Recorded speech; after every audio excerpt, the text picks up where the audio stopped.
28 तारखेला 28 जानेवारीला बारामतीतल्या विमान दुर्घटनेत अजित पवारांचा मृत्यू झाला। राज्यासाठी हा मोठा धक्का होता। फक्त राज्यातली सर्वसामान्य जनताच नाही तर कलाकार सुद्धा हळहळले होते। अनेक कलाकार हे सोशल मीडियावर व्यक्त झालेले होते। काहींनी समोर येऊन या सगळ्याबद्दल अत्यंत धक्का बसल्याची प्रतिक्रिया सुद्धा दिलेली होती। यातीलच एक आहेत गौतमी पाटील, आज आपल्यासोबत त्या स्टुडिओत आहेत। गौतमी, खरं तर राज्यासाठी हा खूप मोठा धक्का, म्हणजे अजित पवारांचं उपमुख्यमंत्र्यांचं अशा प्रकारचं निधन होणं आणि 15 दिवस खरं तर या दुर्घटनेला उलटलेत, मात्र राज्यातल्या जनतेला अजूनसुद्धा यावर विश्वासच बसत नाही आहे। म्हणजे तुम्हाला मलाही ह्या क्षणाला आत्ताही विश्वास बसत नाही आहे की असं काही झालंय। आता एवढे दिवस उलटून गेलेत, पण म्हणजे अख्ख्या महाराष्ट्रासाठी ही धक्कादायक गोष्ट आहे। आणि जसं मला म्हणजे पहिल्यांदा कळलं की असं काहीतरी असं झालंय, मला आईने सांगितलं। सकाळी मी उठले होते, म्हटलं हे काय, मी आईला काय बोलतेय, आई तू खरं बोलतेय का, हे फेक असणार आहे, हे खरं नाहीये, मी आईला असं बोलले। पण ज्यावेळेस मी स्वतः पाहिलं, माझी झोप उडाली। म्हणजे एकदम शॉकिंग न्यूज होती आणि कसं झालं हे डेंजर होतं सगळं। पण एक म्हणजे मी सांगेल की दादांनी खूप एवढं छान मन लावून काम केलंय सगळ्यांचं। आणि ते मी ज्या म्हणजे दादांच्या बाबतीत ऐकलंय की सकाळी लवकर उठून ते पहिलं ते कामाला महत्त्व देत होते आणि त्यांनी एवढं अख्ख्या महाराष्ट्राच्या मनावर राज्य केलंय। तर सगळ्यांसाठी ही शॉकिंग न्यूज आहे आणि मी स्वतः म्हणाल की असं नेता होणं नाही आणि त्यांची जागा कोणीच घेऊ शकत नाही, अजिबात नाही। गौतमी, खरं तर म्हणजे या आधी अजित पवारांचा कार्यक्रम म्हणजे सकाळी पहाटेच त्यांचे सगळे दिवसभराचं दिनचर्या सुरू व्हायची। सर्वसामान्यांमध्येच अजित पवारांना आपण नेहमी पाहिलेलं होतं। अगदी कार्यकर्त्यांशी बोलताना सुद्धा मिश्किलपणे दटावणं असेल, हे सगळंच आपण अनेकदा बघितलेलं आहे। कधी असं झालं होतं की प्रत्यक्ष अजित पवारांचं भाषण अगदी प्रत्यक्ष ऐकण्याची किंवा कार्यक्रमात जाताना वाटेत कधी मोबाईलवर बघण्याची किंवा टीव्हीवर बघण्याची संधी, असं कधी झालंय की अजित पवारांचं भाषण ऐकलंय? नाही, ती खंत मला नेहमी असणार आहे, कायम असणार आहे। मी स्वतः म्हणाल की मला भेटायचं होतं, पण ते नाही झालं शक्य। म्हणजे ती खंत कायम असणार आहे मला। पण आमचं कधी फोनवर बोलणं नाही, म्हणजे कधी दादांना मी भेटले नाही, पण दादांनी मला सपोर्ट खूप केला। म्हणजे न भेटता बोलता आपल्यासाठी म्हणजे त्यांचं स्टेटमेंट खूप महत्त्वाचं आहे। कोणालाही असू दे, त्यांचं स्टेटमेंट खूप महत्त्वाचं आहे आणि त्यांनी जे स्टेटमेंट माझ्या बाबतीत दिलं ते मला खूप छान वाटलं की त्यांनी माझं मन जिंकल्यासारखं झालं।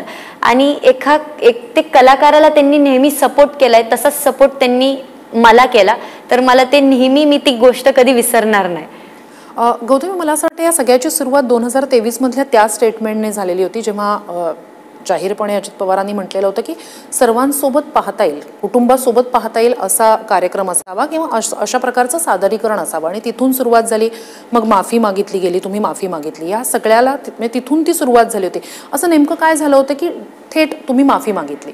ॲक्च्युली डान्स करताना थोडंफार, म्हणजे थोडं नाही म्हणता येणार, डान्स करताना मी चुकले आणि त्यावेळेस मला वाटलं की आपण चुकलोय। आणि वाटलं म्हणजे मी चुकलेच होते, मी ही ठामपणे सांगते की मी चुकलेले। पण मी त्या गोष्टीची झटकन माफीही मागितली आणि तो दिवस, त्यानंतरचा आत्ताचा दिवस मी एकदम बदलून गेले। आणि त्यानंतर मला नाही वाटत की मी काही चुकीचं केलं असणार आहे। माझं नेहमी लावणी करताना पायात घुंगरू असतात, आंबाळा बांधलेला असतो, सगळं एकदम छान असतं आत्ताचा कार्यक्रम। आणि तेव्हापासून तर आत्तापर्यंत मी काही चूक नाही केली। थोडक्यात अजित पवारांनी जे स्टेटमेंट केलेलं होतं त्यानुसार तंतोतंत ते तुम्ही पाळलं या पुढच्या काळात। त्याचा काही एक पॉझिटिव्ह रिस्पॉन्स दिसून आला किंवा त्याचा काही एक सकारात्मक परिणाम दिसून आला? आत्ता म्हणजे ज्यावेळेस मी सुरुवातीला कार्यक्रम करायचे, तर जास्ती जेंट्स वर्ग खूप होता कार्यक्रमाला। म्हणजे अफाट जेंट्स यायचे, डान्स कार्यक्रम बघायचे, एन्जॉय करायचे। आता उलटं झालंय, आता महिला वर्ग जास्ती येतात आणि हे कोणाला नाही आवडणार। म्हणजे ते एक माझ्यासाठी खूप आनंदाची गोष्ट आहे की अरे, महिला वर्ग भरभरून येणार, प्रेम देणार, मी डान्स करायला गेले की माझ्यासोबत एन्जॉय करणार, तेही डान्स करणार। आणि ते सोपं नाही आहे, म्हणजे एखाद्या आता आपण सगळं संसार बायकांसाठी आज किती महत्वाचं आहे, ते स्वयंपाक बनवणं, संध्याकाळ झाली की कामाला लागा, पण त्यातून ते वेळ काढून येतात कार्यक्रमाला, म्हणून ते खूप आवडतं. पण मग असं नाही वाटलं की म्हणजे हा सकारात्मक परिणाम दिसून आला, भेट घ्यावी अजित पवारांची, त्यांना त्यासाठी धन्यवाद म्हणावं किंवा एक संवाद साधावा, हा एक सकारात्मक परिणाम दिसल्याबद्दल खरं तर प्रत्यक्ष भेटून आभार मानावे असं वाटलं होतं? असं कधी एक डोक्यात आला विचार किंवा असा कधी योग जुळून आला? मी नेहमी, मला काय वाटत होतं माहितीये का, की मी भेटणार दादांना एक दिवस तरी, म्हणजे असं न चुकत आमची भेट नक्की होणार. म्हणजे मी एक त्या याच्यात होते, कारण की मी कार्यक्रम करते इकडे, म्हणजे सगळीकडे ऑल महाराष्ट्र कार्यक्रम आपले होतात. मला दादा कुठेतरी भेटणार, आणि ज्यावेळेस मला दादा भेटणार ना, तर मी पहिलं दादांचा पाया पडणार आणि मी दादांशी बोलणार की दादा तुमचे ते 2 शब्द माझ्यासाठी खूप महत्वाचे होते. पण म्हणजे काय शब्दच नाहीये, ते कसं झालं सगळं हे. आणि आता तुम्ही ह्या सगळ्यानंतर राज्यभरात कार्यक्रमांसाठी जाताना इतक्या लोकांना भेटता, म्हणजे हजारो लोकांची भेट होत असेल, काय त्यांच्या भावना आहेत? म्हणजे खरं तर राज्य हळहळलंय, अजूनही त्यांना विश्वास बसत नाही, पण या सगळ्या लोकांना भेटताना ह्या सगळ्यानंतर कधी बोलणं झालं किंवा त्यांचे नेमके काय भावना तुमच्यापर्यंत पोहोचल्या? म्हणजे एका शब्दातच सांगते, आज माझे कार्यक्रम बरेच कमी झालेत. आज लोक उत्साहाने कार्यक्रम ठेवतात, नाही का, की आज म्हणजे गौतमीचा कार्यक्रम किती उत्साह असतो लोकांचा. हे सगळं थांबलंय आता सध्या. तू बस एवढं याच्यावरनच तू विचार कर की काय झालंय. म्हणजे आज म्हणजे सगळ्या एकूण एक महाराष्ट्रातल्या बारक्या पोराला का, म्हणजे तू न्यूज, म्हणजे मी न्यूजला पण पाहिलं, लहान लहान पोरं रडतायत ग. म्हणजे आज दादांनी किती लोकांचं मन जिंकलं होतं आणि किती लोकांच्या मनात दादा आहेत. म्हणजे हे खूप महत्वाचं आहे आणि सगळ्यांना वाईट वाटलंय हे. आणि मी तर तुला म्हटलं की त्यांच्यासारखा नेता परत होणे नाही, दादांसारखा नेता होणे नाही, दादांची जागा कोणीच घेऊ शकत नाही. पण असं नेमकं काय वाटतं? म्हणजे आपण त्यांचं काम बघितलं, रोखठोक शैली सुद्धा सगळ्या राज्याने बघितली, अनुभवली, पण नेमकं तुला असं काय वाटतं की राज्यातल्या हे जे जनतेचं प्रेम अशा प्रकारे अजित पवारांना मिळतंय, लोकनेते म्हणून त्यांना म्हटलं जाते, किंवा आत्ता सुद्धा राज्यातली ही जनता ज्या प्रकारे भावना व्यक्त करताय तुम्ही, तर असं काय वाटतं की अजित पवारांविषयी जनतेला इतकं ममत्व, इतकं प्रेम का वाटत असावं? म्हणजे का असं वाटतं? काय नेमके दादा, अगं असं का दादांनी काम, काय नेमकं तुझ्या डोळ्याला दिसतंय की का असं असावं? मला ह्या गोष्टीचं जास्ती माहित नाहीये. म्हणजे पण मी एक सांगते की एवढं उगाच नाही होत. आज एकूण एक महाराष्ट्राचा माणूस, त्याला वाईट वाटणं, रडणं, हे सहजासहजी कोणी कोणासाठी रडत नाही. आज दादांनी काहीतरी केलंय, आज दादा प्रत्येकासाठी उभे राहिलेत. आज चल, आज माझ्यासाठी उभे राहिले, अनदेखत का होईना पण उभे राहिले, पण राहिले ना. मग हे दादांनी केलंय, चांगले कामं केलेत, म्हणून आज ही गोष्ट होणं साहजिक आहे. आज प्रत्येकाला या गोष्टीचं वाईट वाटणं वाटणार ना, का नाही वाटणार? आत्ता जसा उल्लेख आला की राज्यातली जनताच खूप हळहळते, मगाशी उल्लेख आला होता की त्या स्टेटमेंट नंतर अजित पवारांचा एक सकारात्मक परिणाम झाला की मोठ्या संख्येनं महिला वर्ग सुद्धा कार्यक्रमाला यायला लागला. तर तसाच एक राज्यातल्या महिलांना जोडून घेतलेलं होतं अजित पवारांनी लाडकी बहीण योजनेच्या माध्यमातनं. म्हणजे लाडकी बहीण योजना ती सुरू झाली, अनाऊन्स झाली, त्यानंतर प्रचारादरम्यान अजित पवारांनी गुलाबी गाडीचा वापर केलेला होता, गुलाबी जॅकेट ते म्हणजे वापरत होते. तर हा एक वेगळेपण होतं अजित पवारांचं, आणि त्या माध्यमातून सुद्धा राज्यातल्या महिलांपर्यंत, सर्वसामान्य महिलांपर्यंत अजित पवार पोहोचलेले होते. या लाडकी बहीण योजनेबद्दल नेमकं काय वाटतं? कारण सर्वसामान्य महिलेसाठीची ती योजना होती आणि त्या माध्यमातून त्या योजनेचा एक चेहरा म्हणून अजित पवार या राज्यातल्या सगळ्या महिलांपर्यंत पोहोचलेले होते. विषयच नाही. आज मी एवढे कार्यक्रम करते, आपल्यासाठी 5,000 काही नाही असं मी सांगते. आपल्यासाठी 5,000 काही नाही, पण एखाद्यासाठी 1,500 रुपये खूप महत्वाचे आहेत. सामान्य माणूस आज त्याला 1,500 रुपये आज दादांकडनं मिळत आहेत, तर हे किती छान आहे. म्हणजे तुला, म्हणजे परिस्थिती लोकांची आपण सांगू शकत नाही, तर त्या 1,500 रुपयात खूप काही होऊ शकतं, मदत होतीये. तर ते खूप चांगली गोष्ट आहे. आणि दादांनी हे खूप छान केलंय. म्हणजे सामान्य लोकांसाठी हे खूप छान आहे, चांगली गोष्ट. आता ह्या ज्या भावना व्यक्त होतात सर्वसामान्यांमधनं व्यक्त होतात, किंवा ज्या प्रकारे आता वेगवेगळ्या कार्यक्रमांमधनं लोकांपर्यंत तुम्ही पोहोचताय, तर त्यातून सुद्धा ह्या भावना पोहोचतायत.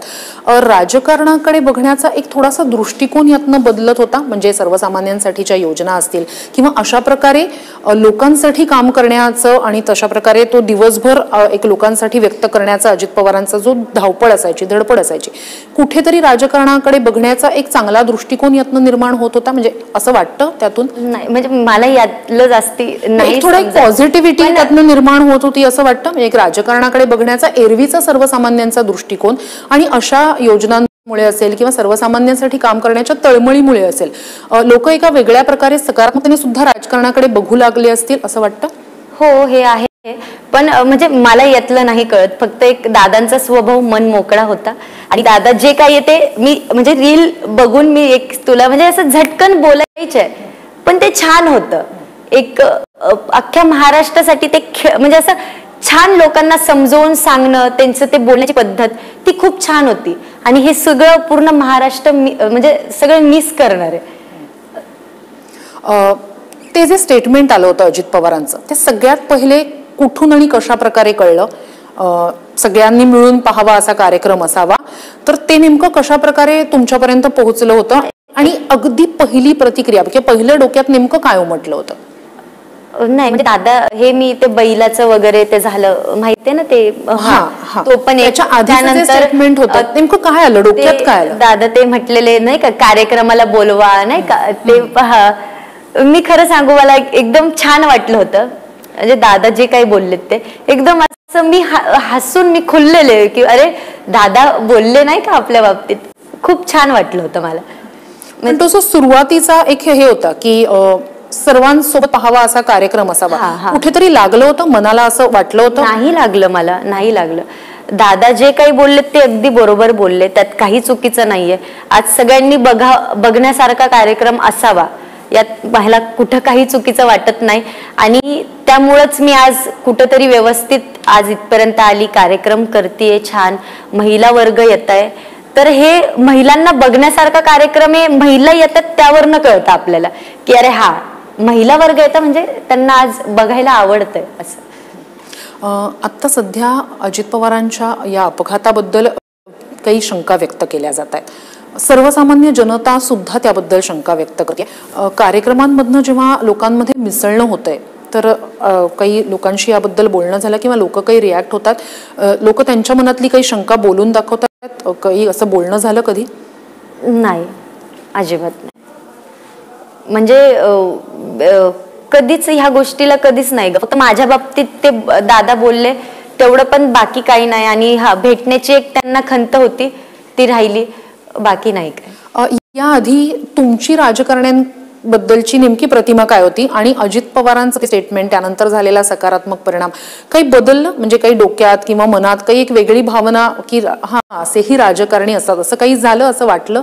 नाही, पण मन दुखवलं गेलं दादांचं असं झाल्यावर. म्हणजे एकदम दिवसच तो एकदम असं भकास कसं म्हणता येईल, एकदम ते वाईट होतं. ते खूप वाईट वाटलं मला. पण बाकीचं तुला अगोदर म्हणजे मला खूप लोक म्हणतात राजकारणात जाणार का तू, असं काही करणार, म्हणजे मला यात इंटरेस्ट नाहीये राजकारणात, मी अगोदरही सांगते. आणि मला यातलं कळतही नाही. पण दादांचा विषय आहे, ते त्यांनी सपोर्ट केला म्हणून मी आज 2 शब्द दादांच्या बाबतीत बोलते. पण मला बाकी नाही, म्हणजे यातलं नाही समजत अजून तरी. आता खरं तर भेट होणार नाही या पुढच्या काळात. नक्की असं वाटतं आता की यापुढे जेव्हा जेव्हा असं वाटेल की एखाद्या व्यक्तीला भेटायचं, ती तातडीनं भेट घेतली, म्हणजे असं राहिलं कधी कार्यक्रमांना बोलवण्याचा विचार आला डोक्यात की आपल्या कार्यक्रमांसाठी अजित पवारांना बोलवावं किंवा एखाद्या कार्यक्रमाच्या निमित्तानं जाऊन आवर्जून भेट घ्यावी, असं कधी डोक्यात आलं होतं? नाही, तसं डोक्यात नाही आलं. पण एक हे मी माइंड मध्ये ठेवलं होतं की दादा मला कुठल्या ना कुठल्या कधी ना कधी कुठल्या तरी कार्यक्रमाला भेटतील, हे होतं माझ्या डोक्यात, बाकी नाही काय. पण मग आता या पुढच्या काळात जे डोक्यात येईल ते तातडीनं अंमलात आणण्याचं काही, कारण निदान ह्या निमित्ताने असं वाटतं की आता असं व्हायला हवं होतं, करायला हवं होतं आपण. ते एक आहे की करायला पाहिजे, आपलं जे मनात आलं ते झटकन करून मोकळं व्हायचं, थांबलं की असं. नक्कीच. गौतमी, तुम्ही इथे आलात आणि आमच्याशी मनमोकळा या संदर्भात संवाद साधलात, त्यासाठी खूप थँक्यू. खूप धन्यवाद. पाहत रहा TV9 मराठी.